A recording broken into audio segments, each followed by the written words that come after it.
Sartalo! Okay, welcome back po mga kaibigan sa Sartalo. At of course, dito pa si Jane. Tayo po nagkaroon ng isang hindi inaasahan ng pangyayari kung saan nagkamali po tayo. Yung mga ipinapanganak sa Espanya, yun ang Peninsulares. Pag dito ipinapanganak, Insulares. Okay?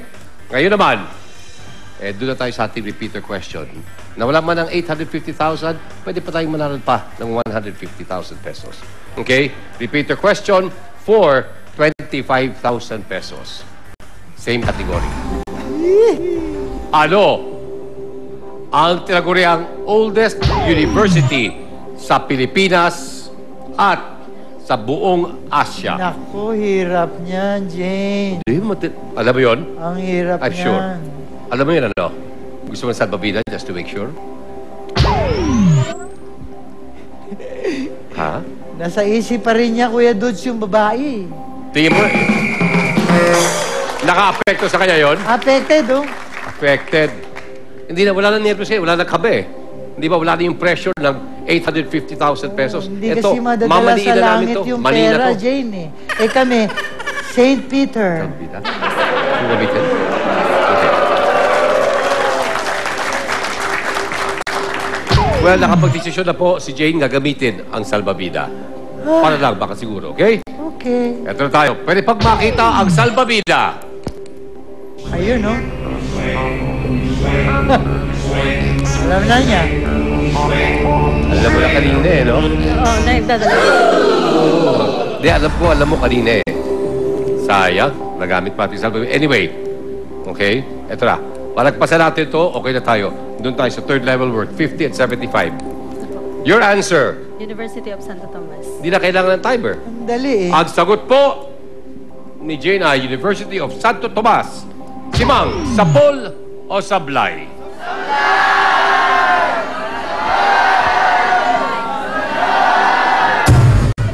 Sapol!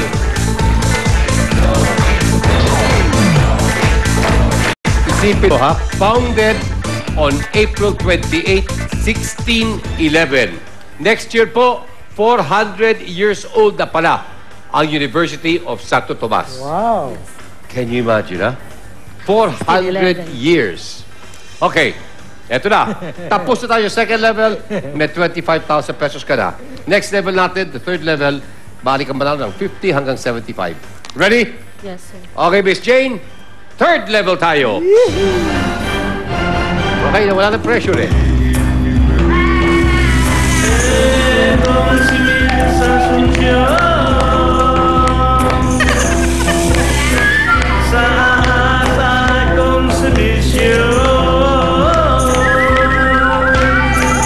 Kapag nakakita ng anak kong siguradong tataas ang kanyang presyo.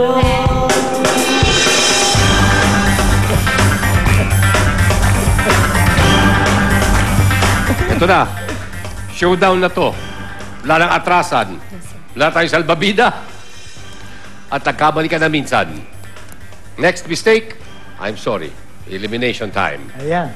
Okay? Ito, for 50,000 pesos. Category, please. Gutom Jones. Gutom Jones, tungkol sa pagkain. Dapat siguro si Domingo ang sumagot ito, no? Sabi mo nga, mahilig kumain, Your question for 50,000 is...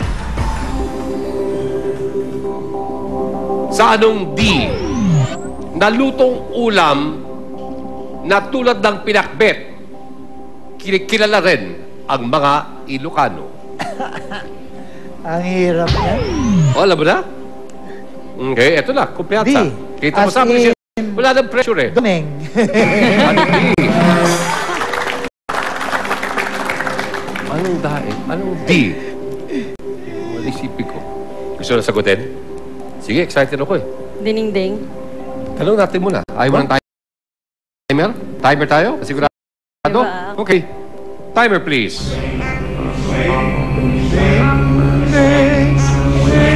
Diningding. Ang sinagot po ni Jane ay dilingding. Kung tama ka, 50,000 pesos. Alamin po natin kay Simang. Sapol o Sablay? Sablay! Sablay! Sapol! Samba! 50,000! Ang Dilingding po ay similar sa pinakbet pero mas kaunti ang gulay at mas marami ang bagoong soup base. Bagong style. Roy, nakakapagluto ka ba ng Dilingding? Yes, sir. So alam mo na. Mama Okay. ko Bisaya. Okay. So hindi lang Ilocano kundi mga Bisaya Yes, din. sir. Okay. Saka yung mother-in-law ko Bisaya din. Yung mother-in-law mo. Okay. 50,000 ka na. Next question, worth 75. Kung di lang tayo nagkamali doon sa Insulares, dapat dalawang tanong na lang, 1 milyon na. Dito tayo sa next question. Pero meron ako kailangan itanong sa'yo. Suko, Jane, o Subo? Subo. Ha? Subo. Ang explanation dito, kapag sinabi mong suko, uwi ka, bit-bit ang 50,000 pesos. Okay? Pero kung sasagot ka ng subo, tutuloy tayo at maaari kang mag-uwi ng 150,000 pesos. Ano po? Subo. Ready? Okay. Ang sagot po ni Jane ay subo. Hahabulin po natin ang 75 at 150,000 pesos. Kakayanin kaya natin. Alamin po natin when we come back dito sa Asar. Talo! Asar! Talo! Gumagalo na, lumalagpas eh. Oh. Sa taba!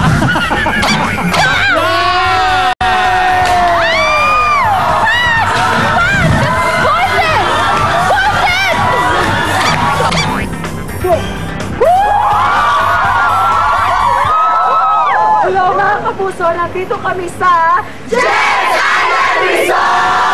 At hindi ito mangyayari kung hindi natalo si Princess Nell. Kaya Princess Nell, thank you lalong-lalo na sa Asar talo ng GMA7. Asar! Talo! Asar! Panalo! Puso ng Pasko Artista Challenge. Abangan